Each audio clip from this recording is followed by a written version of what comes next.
বন্ধুরা যারা কাঁঠাল খেতে ভালোবাসো না, একবার এইভাবে রান্না করে দেখো, খেতে অসাধারণ লাগবে। গরম ভাতে কিংবা রুটি পরোটার সঙ্গেও খাওয়া যাবে। নমস্কার বন্ধুরা, আমি কাকুলি কিচেন হাউসে সবাইকে স্বাগত জানিয়ে প্রতিদিন কেমন তোমাদের কাছে আবার একটা নতুন রেসিপি নিয়ে চলে এসেছি। তা আশা করি রেসিপি তোমাদের ভালো লাগবে। তোমরা প্রথম থেকে শেষ অবধি দেখতে থাকো। তাহলে চলো শুরু করা যায়। আর একটা কথা, যে বন্ধুরা আমার চ্যানেলটা সাবস্ক্রাইব করেনি, চ্যানেলটা সাবস্ক্রাইব করে পাশে থেকেও তোমাদের কাছে অনুরোধ থাকবে। আজকে আমি তোমাদের রেসিপি করে দেখো কাঁঠাল রান্না করবো। দেখো এই কাঁঠালটাকে আমি ভালোভাবে কেটে আমি ধুয়ে নিয়েছি, এইভাবে কেটে নিয়েছি। এমনকি আমি দেখো বিচিগুলোকে নিয়েছি এইভাবে। আচ্ছা, এখানে কিছুটা আমি ছোলা নিয়ে নিয়েছি, আর একটা মোটা সাইজের একটা আলু আছে, আলুটা কেটে নিয়েছি। আর এখানে আমি 3টি কড়াইয়ে বড়ি নিয়ে নিয়েছি। দেখো কড়াটা আমি গরম করে নিয়েছি, আর রান্নাটা আমি পুরো সাদা তেলেই করব। অল্প একটু তেল দিয়ে দেবো আগে, দিয়ে 3টি বড়ি আমি একটু ভেজে নেব।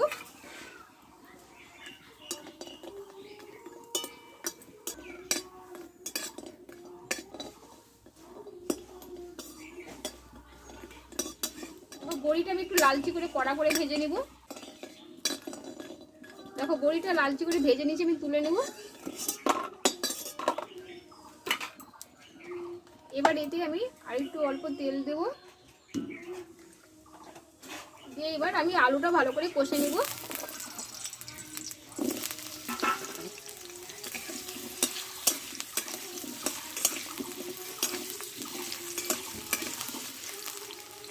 এটি 1 চিমটে আমি হলুদ গুঁড়ো দেবো, আর একটু লবণ দেবো, দিয়ে আলুটা ভালো করে কষে নেব।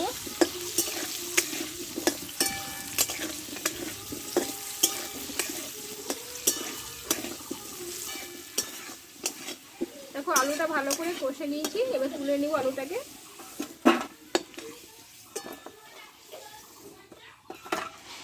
এবার এই তেলে আমি কাঁঠালটা ভালো করে কষে নেব।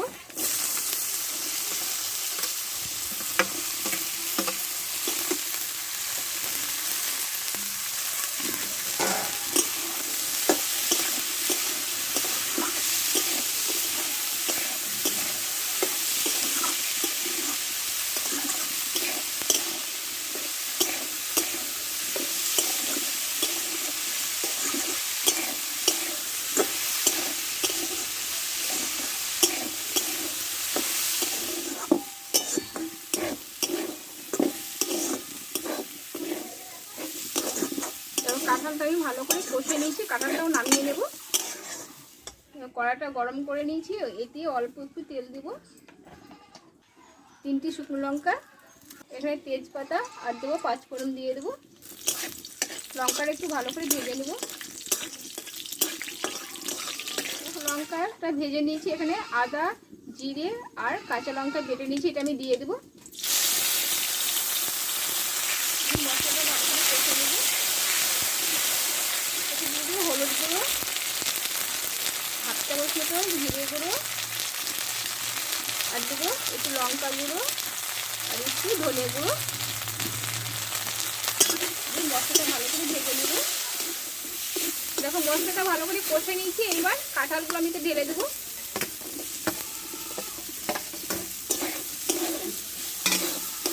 আর দেবো আলু কষাটা দিয়ে দেবো, দিয়ে ভালো করে একসঙ্গে কষে নেব।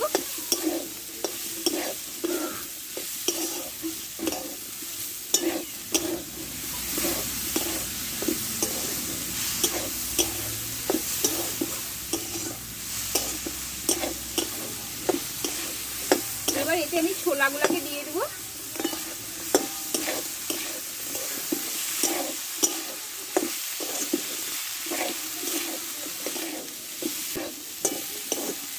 এবার এতে জলটা দিয়ে দেবো।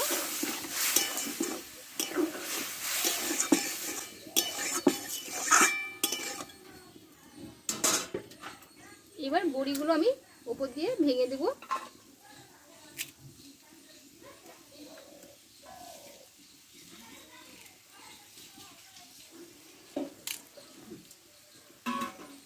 আর ওপর দিয়ে একটু আমি চিনি দিয়ে দেবো।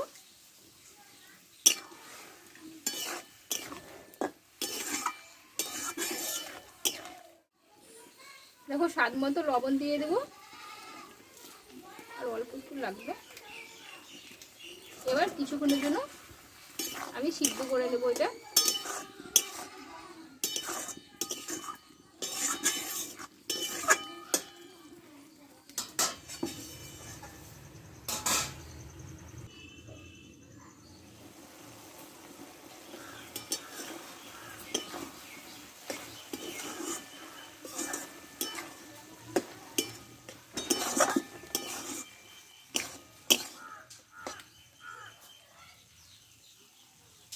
দেখো বন্ধুরা আলুটা সিদ্ধ হয়ে গেছে।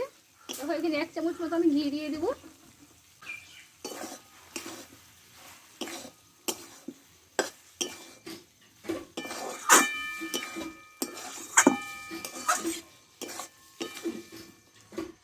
দেখো কালারটাও খুব সুন্দর এসছে।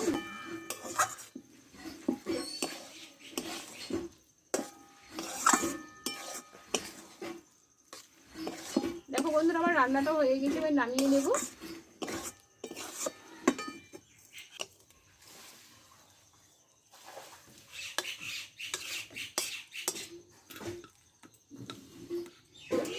তাহলে বন্ধুরা কাঁঠালের রেসিপিটা আমার হয়ে গেল। তা আশা করি তোমাদের ভালো লাগবে, বাড়িতে ট্রাই করে দেখতে পারো। যদি ভালো লেগে থাকে একটা লাইক করে দিও, বন্ধুদের সাথে মেলা করে শেয়ার করে দিও, কমেন্টে জানাও। আবার পরের নতুন রেসিপি নিয়ে তোমাদের কাছে আসবো। তোমরা ভালো থেকো, সুস্থ থেকো, টাটা।